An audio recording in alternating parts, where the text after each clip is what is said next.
Planting potatoes, 5 different options. And today we're going to be planting potatoes, and you can see down in here we just got a nice 10-pound bag of potatoes from the Maine Potato Lady.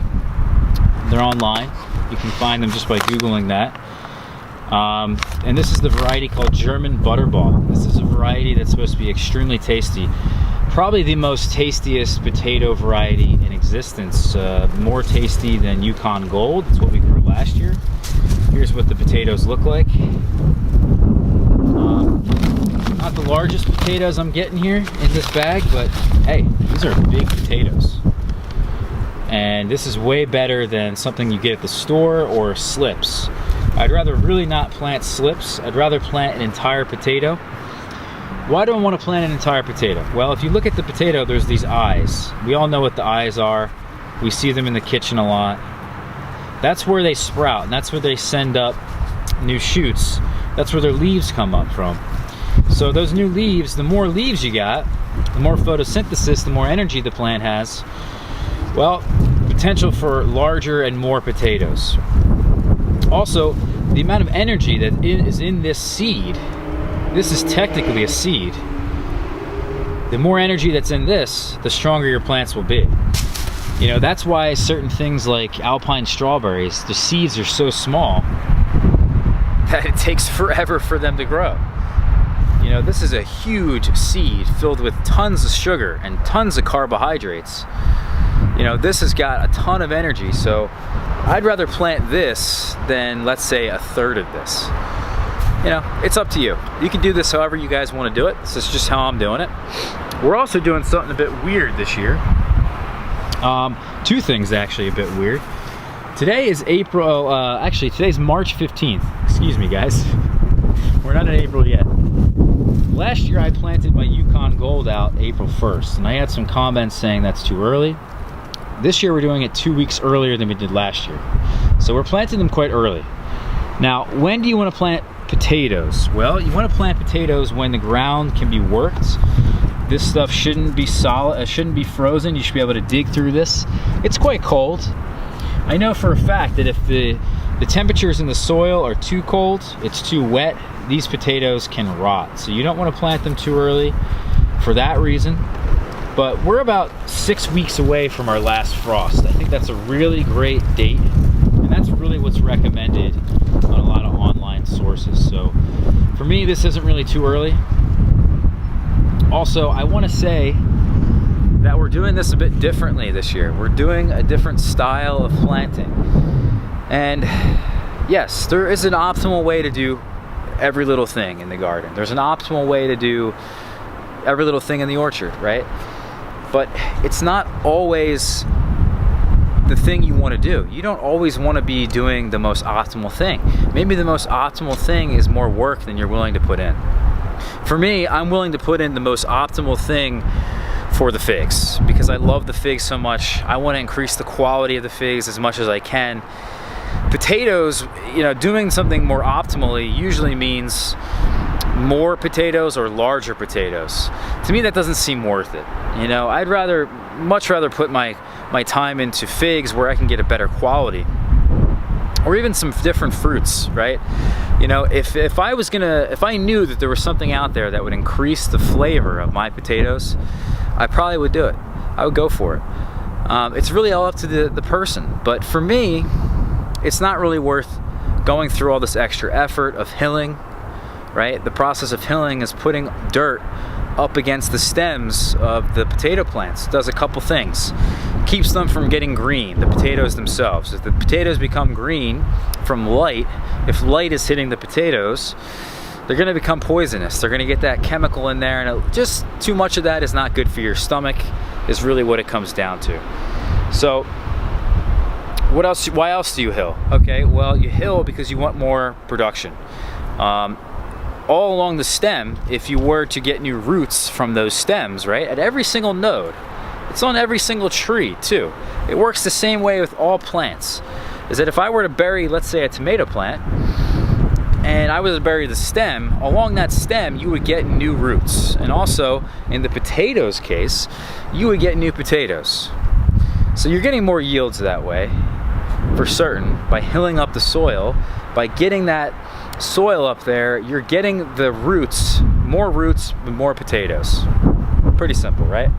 Now, for me, I'm not going to go through that process because I don't want to have to hill. I don't want to have to bring in extra soil. I don't want to have to do anything to these potatoes.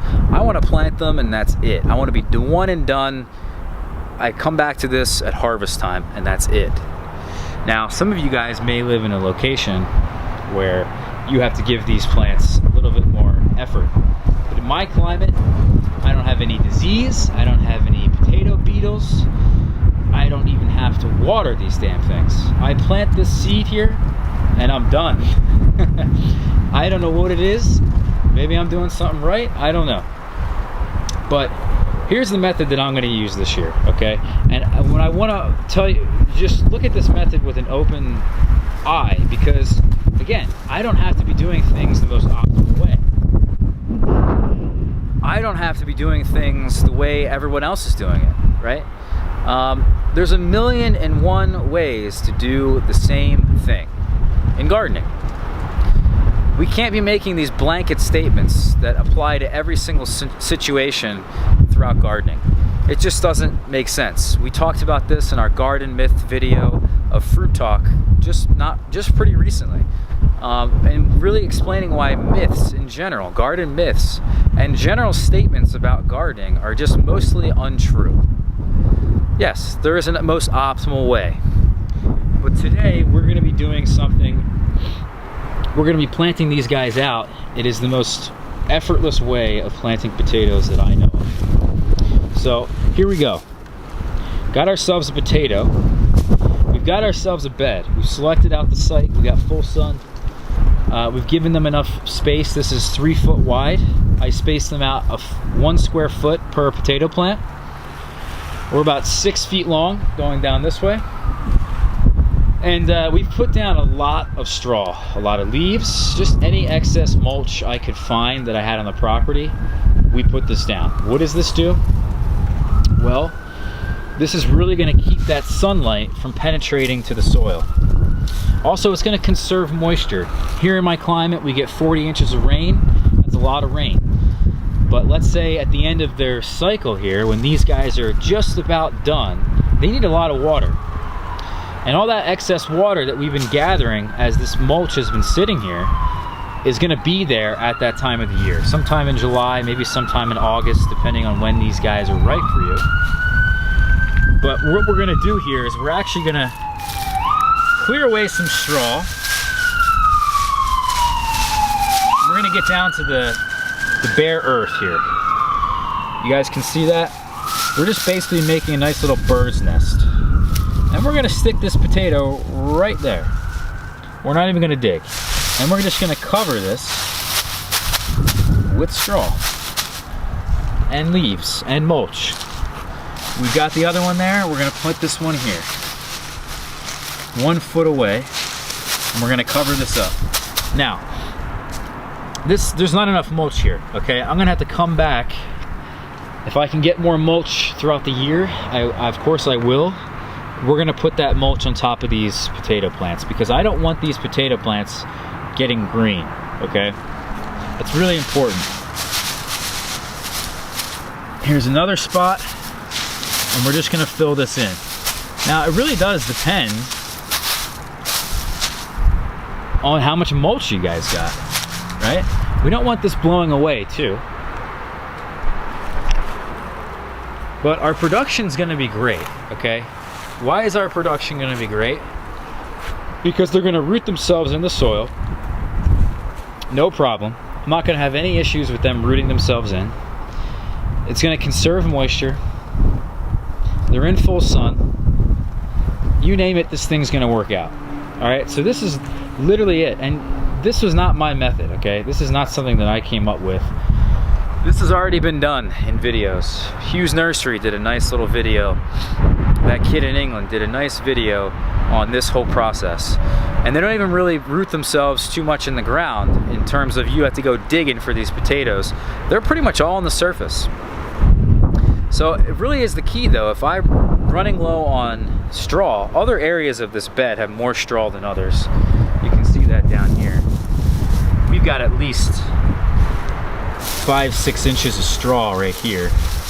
And I could put this one in and it's covered, you know, it's plenty covered. But I certainly want to come in here and make sure there's enough straw. All right, I think you guys get the idea here. Maybe I've blabbed on for too long. But anyway guys, there's 1,000,001 ways to do the same thing. Hopefully you guys can join in on me in trying different and new experiments. All right, take care everyone. So today I want to plant up some potatoes. I got some chitting and ready to go. They got some nice sprouts on them. So I'm going to try growing 3 different kinds in some big containers. I'll show you how I set them up. And we're also going to try using some straw instead of soil to plant these, kind of similar to the Ruth Stout method, but using a container. So let's get started. So my first thought was to try using some of these big red mineral tubs that I use for my garden to grow potatoes in. But then I got thinking about the harvesting of the potatoes and how it would be pretty difficult to dump these out and harvest potatoes. So I'm going to save these ones for some different root crops. So what I plan on filling up and using today is just some of these big black pots that usually you get a tree in or some kind of big plant from the nursery. They work great because they got some drainage holes. I think being black, they'll hold the heat. It's still fairly cool here right now with some freezing temperatures at night. But so yeah, I'm going to try filling up these 3 containers and we'll get some potatoes in there. So the reason I thought I would try growing these potatoes with straw in the containers is just to save on the amount of soil that you have to fill up these tubs. It takes a lot of compost, peat moss, potting soil, whatever you're using to fill your pots. It can take quite a bit to fill up these ones that I think are about 20 to 30 gallons. And because I grow my potatoes under straw here in my garden successfully, I thought, why wouldn't this work in pots as well? So I'm going to mix up some soil. I'll show you how I do that, and we're going to just fill these pots halfway. So I've dumped some potting soil in here, and this is just some older soil, bag of soil I've had around for a couple years. Thought I would use it up. I'm going to add some peat moss in just to give it some extra moisture retention. Now I'm just going to take it over to my compost bin and see if we can get some finished compost into there as well. So my compost here is not quite fully composted here in the bin, but I'm going to try and sift some through my my DIY compost sifter here that I made and see if we can get a little bit into our soil mixture here. I haven't quite mastered the art of composting here. I've got 2 bins going, but from a lot of videos I've seen, a 3-bin system works better.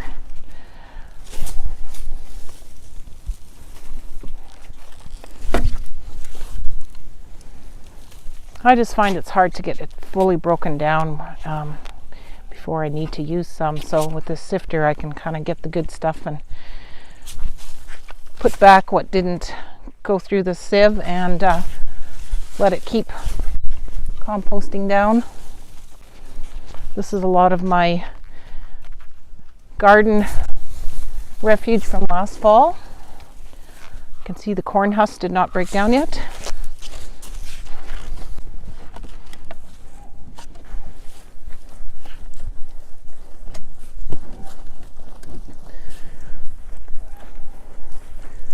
So I find the best way to sift through here is just to use your hands and rub it through.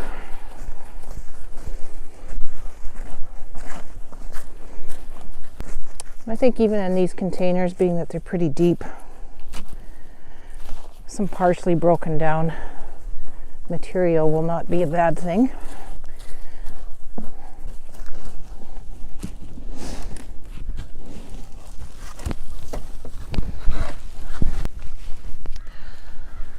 Okay, so we've got some really nice compost now mix in here. So I think we'll just add a little bit of fertilizer and we'll be ready to put it in the pots. So I'm going to use two different fertilizers in my soil mixture here. I'm going to put in some blood meal, which is a high nitrogen fertilizer, and then I'm going to just add some of this all-purpose fertilizer. It's a 4-4-4. I'm going to just do a handful of this. The straw that I'm going to be putting on top is pea straw, so it does have a lot of nitrogen in it, so that may add to the fertilizer that potatoes like. So I just put a small sprinkle and then a handful of this organic.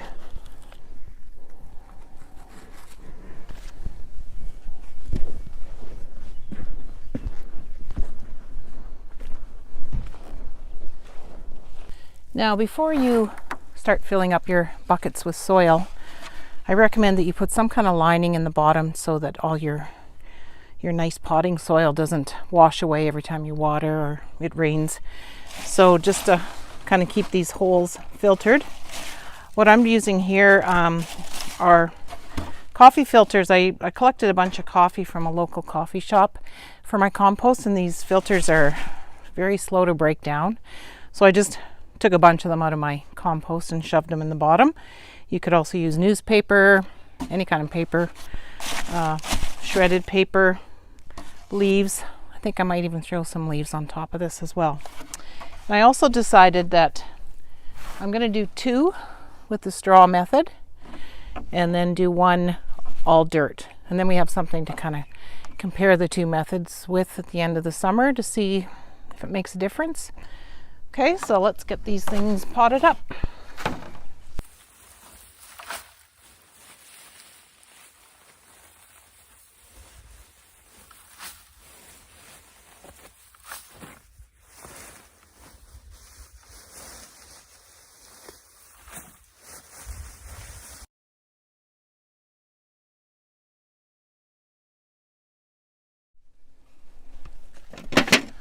Okay, so I have 3 different kinds of potatoes we're gonna put into our 3 pots here today. And as you can see, I've been chitting these and they got some really nice healthy green sprouts coming on them. So I'm gonna be putting 3 into each pot. I've taken some paint sticks, wrote the name on each of these and spray painted it with some clear spray paint just so the color or the name doesn't fade or run. This one actually did run anyway after I sprayed it, but these are good markers if you ever get a hold of paint sticks. You can grab a handful at the paint store. They work good in these tubs. Okay, so we're just going to put 3 in each. And then from there, we will cover up the Yukon Gold. We're going to do an all dirt. The Red Norland and the Russet Gold Rush are going to go with straw on top. And yeah, so let's cover them up.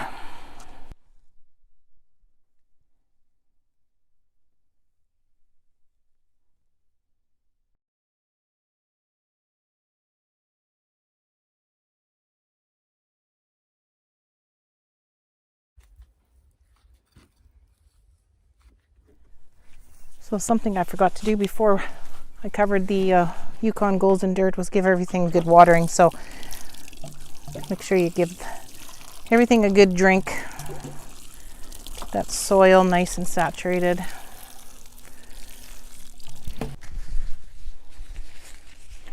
So I'm curious as to whether anybody's tried this method before of kind of the Ruth Stout method in buckets. If you have, or if you have any comments about this method that you'd like to leave me below, I'd sure like to hear them. As I said before, I use pea straw in my garden, and this is something that we had at the farm for the cattle. They weren't too fussy about it, so lucky me, I get to have the bales that the cows rejected, because my husband's a little bit reluctant to share any of his nice alfalfa hay bales with me. But I think this is going to work good. It's a nicer chopped up type of straw. It spreads pretty good, and we think because it was pea straw, it should have some nitrogen maybe in the stalks that maybe will add to the soil. So I'm going to use some as a mulch on top of this one that's got the dirt, just to keep in the moisture, keep the ground warm, or the soil warm. As I said, it's still getting below freezing temperatures here. We're just at the last day of April. So I'm hoping these black containers will help retain some of the daytime heat that comes from the sun, and keep them warm and cozy at night, and they will start, these little green sprouts will keep growing.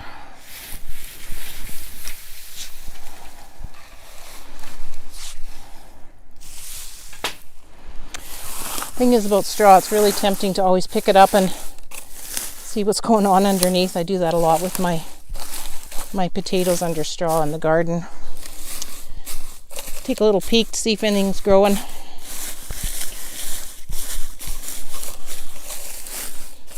So I will be probably in a couple weeks, when the ground gets a little bit warmer, planting potatoes under straw.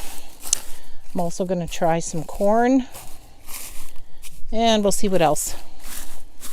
So you can stay tuned for those videos. And I just realized I didn't see which one's a Red Norland, which one's the Gold Rush. But luckily I can pick up my straw. I have one last peek. I can see this is the Red Norland. Keep it marked.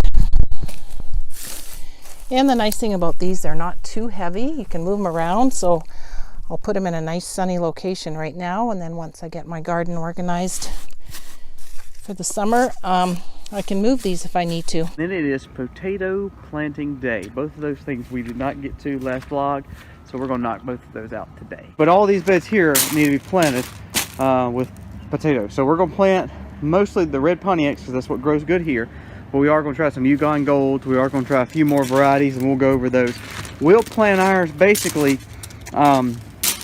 we usually try to go a good 6 to 7, 8 inches into the ground, and they cover it up really well. Make sure your eyes are up, and then we'll separate them with about 1.5 feet or so, maybe a little bit more. But we've planted them a little closer because they're in a tight area, and we want to grow as many as we can because our kids love potatoes, and we do too. And if you cook them right, they're not that unhealthy for you, especially if you're growing them organically. Okay, so we've got some non-GMO potatoes here, some red Norlands and red Pontiacs, and then some Yukon Golds we're going to try. We've never had real good success with those, but we did grow them last year. This is what we had last year. Some of them ruined, some of them are okay still. You see they're putting off heads. You want to plant that with facing up and basically in the knots on below. But anytime you have those already growing, that's good. So we're going to try to plant some of these too and see if we can get some bigger harvests this year. We had a decent harvest last year, but they were just small potatoes. So we're going to try to get all these planted and all those raised beds there, and that one over there by the onions. All right, so when we plant potatoes, we take our rake, very loose soil. Remember, you want very loose soil, very good balanced soil, but looser soil, or that's what we grow in when we grow up potatoes. But to know where we want, we just simply go in and do just like we do with the onions, and just place those holes with the backside of the rake. And not that you're gonna go in that one little hole, but it does kind of help you stay on balance, know where you're supposed to go with the potatoes, and helps you kind of see your distance if you need to move them out a little bit more, things like that. It also helps you keep up with how many potatoes you're actually planting. So that's exactly how we plant them. You see, we just make holes like this, go on through, and then we'll just take a little shovel, dig them out a little bit more, stick the potatoes in, cover it up, and man, you've got, you know, another 50 to 100 potatoes planted in a 4x8 bed. And you think we may have 250, 300 potatoes planted, tubers planted. So that's some good numbers. So we're hoping to multiply that this year with the extra big beds, and really have a great potato harvest. So let's go ahead and get this stuck, and then we'll get them planted.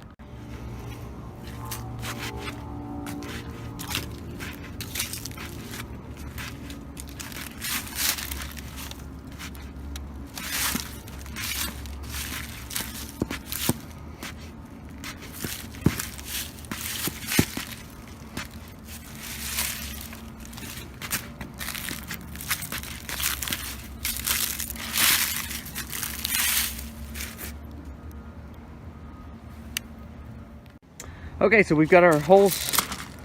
We've got our holes basically done. So again, what we'll do is you always want to make sure that the potato, if you've got eyes on them that go up. Now you can cut these potatoes in half and split your eyes and basically use a half on each side, and basically it helps you kind of get a few more tubers in the ground versus using just whole ones. Now I have extra, so I'm gonna go ahead and just plant the whole actual potato as my tuber seed. And basically what I do is I take it, just go down with it. And again, I'm in very loose soil. I go about 4 to 5 to 6 inches below the topsoil, so that puts it about 6 to 8 inches deep. And I'm done. And it covers up automatically because it's loose soil. When I push it down, it helps kind of pack it in good. Keeps it warm through these cool days, because a potato likes the coolness. So we got a lot more to do. So let's go.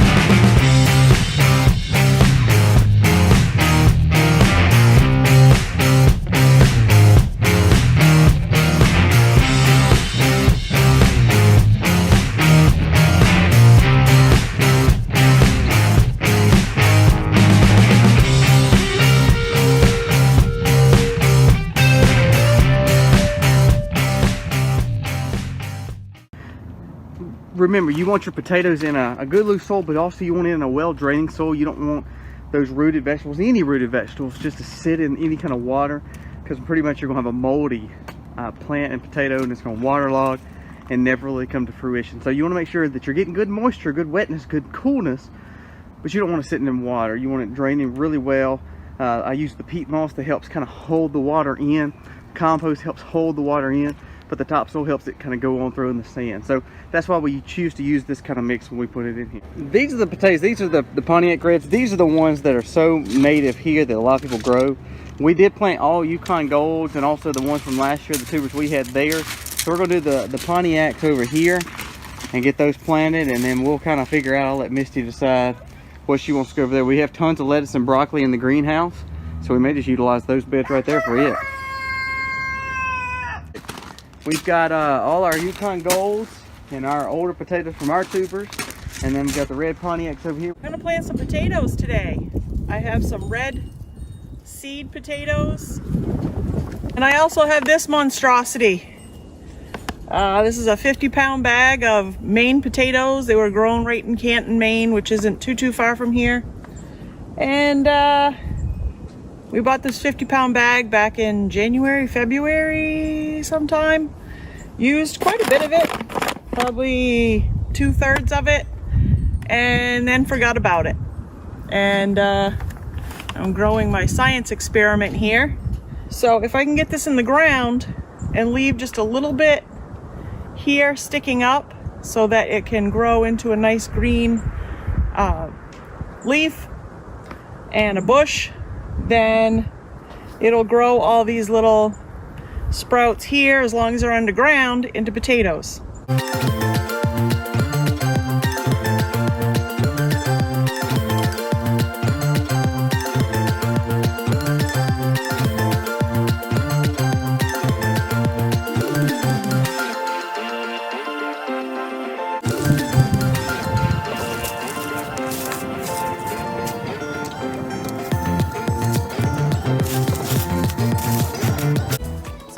Down here, I'm able to get, in this row I've got 6. I lay them right down along the trench.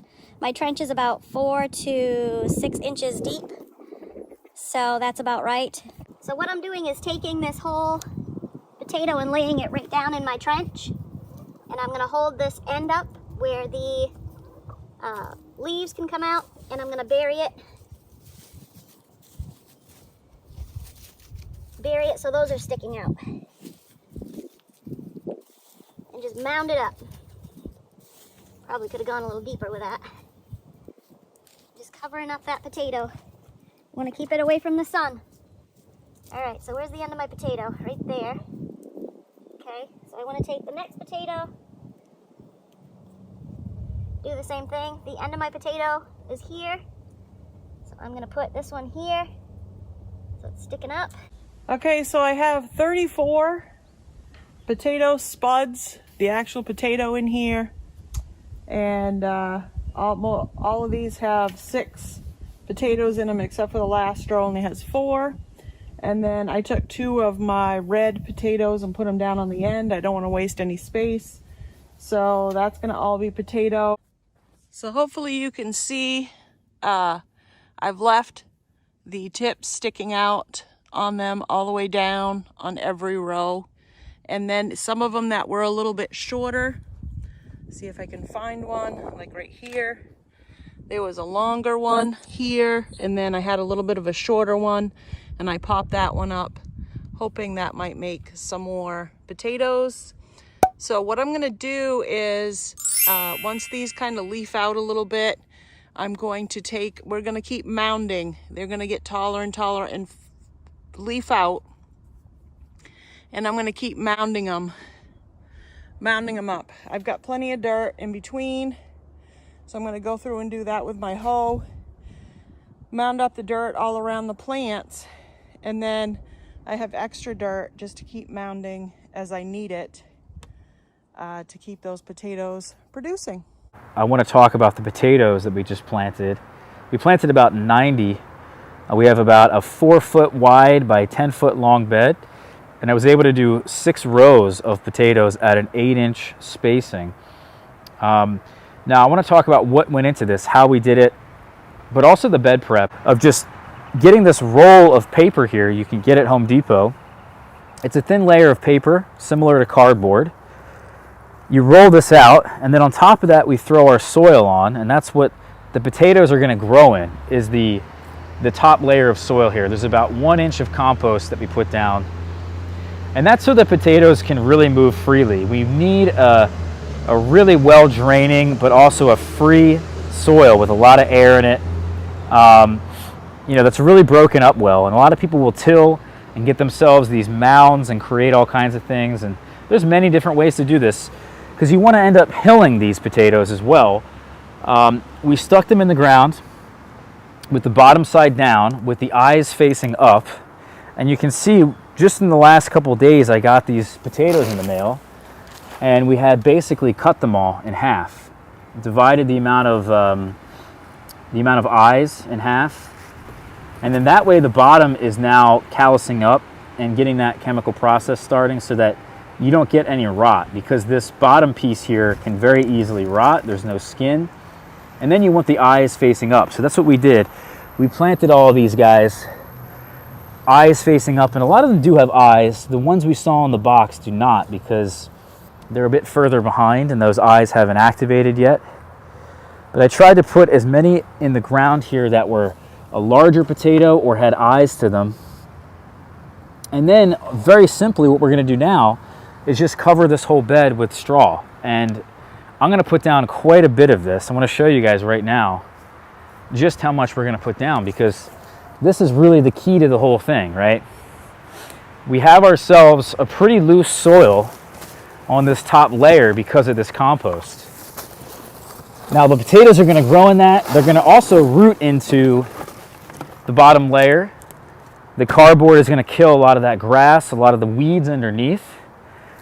And then all we have to do now is smother these plants to keep the soil cooler, but also to keep the light off of these potatoes. That's all we have to do, is cover these potatoes with the straw. And then what's going to happen is they're going to grow through this. So eventually we'll grow through this, and then we're going to hill them, in a sense, by covering them once again with straw, another layer of straw. And then once we do that, we're done, and the potatoes, sometime in July, or even I think maybe even June, these potatoes will be done. So that's really it. It's so simple, guys. There shouldn't be too many questions with this, but if you have any, post them down below. In my mind, this is probably the quickest and easiest way you can start a potato bed. Even the potatoes, guys, like that cooler weather, cooler soil temperature. So that's another big reason to have this straw. You can't have enough. Thank you guys for watching this one. We'll talk to everybody soon, all right? See you for tomorrow's video. Comment below to let us know which ways you've already tried and have found success.